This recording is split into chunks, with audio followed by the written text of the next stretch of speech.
8 ऑगस्टला रात्री अचानक लागलेल्या आगीमध्ये कोल्हापुरातील संगीत सूर्य केशवराव भोसले नाट्यगृह जळून खाक झालंय. मात्र ही आग कशामुळे लागली हे अजूनही स्पष्ट झालेलं नाही.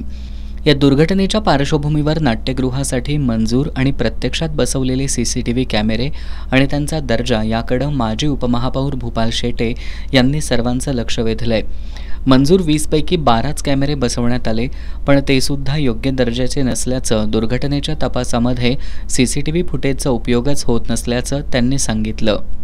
माजी उपमहापौर शेटे यांनी नाट्यगृहाच्या सुमारे 10 कोटी रुपयांच्या नुकसानीला केशवराव भोसले नाट्यगृहाचे नियंत्रण अधिकारी आणि सध्याचे प्रमोशन घेतलेले सहाय्यक आयुक्त संजय सरनाईक, सीसीटीव्ही कॅमेऱ्यांचे इस्टिमेट केलेले संगणक विभाग प्रमुख, सिस्टीम मॅनेजर यशपाल राजपूत, मुख्य लेखापरीक्षक वर्षा परीट, मुख्य कार्यकारी लेखापरीक्षक मिलिंद कुलकर्णी यांना जबाबदार धरून त्यांच्यावर निलंबनासह फौजदारी स्वरूपाची कारवाई करावी अशी मागणी केली आहे.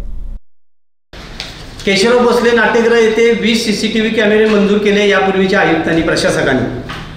त्यानंतर भ्रष्टाचारी संगणक प्रमुख यशपाल राजपूत, केशवराव भोसले नाट्यगृहाचे नियंत्रण अधिकारी संजय सरनाईक, तत्कालीन मुख्य लेखापरीक्षक व आत्ताच्या अंतर्गत लेखापरीक्षक ज्या वर्षा परीट, मिलिंद कुलकर्णी यांनी कोल्हापूर शहरामधील कोल्हापूर महापालिकेच्या विविध कार्यालयामध्ये आणि केशवरावमध्ये असे 203 सीसीटीव्ही कॅमेरे मंजूर केले.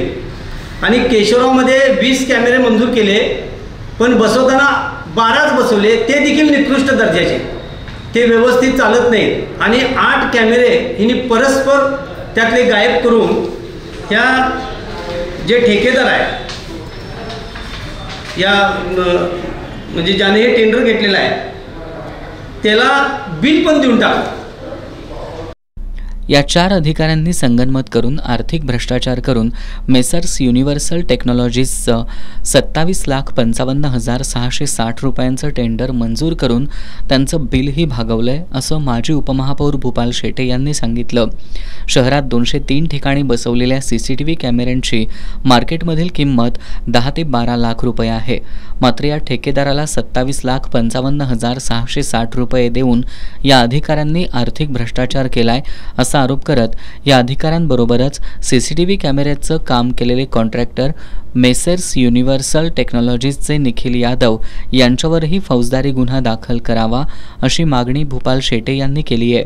या मागणीचं पत्र कोल्हापूर महानगरपालिकेच्या प्रशासक के मंजुलक्ष्मी यांना दिलं असून पोलीस अधीक्षकांनाही तसं पत्र देणार असल्याचं त्यांनी सांगितलं.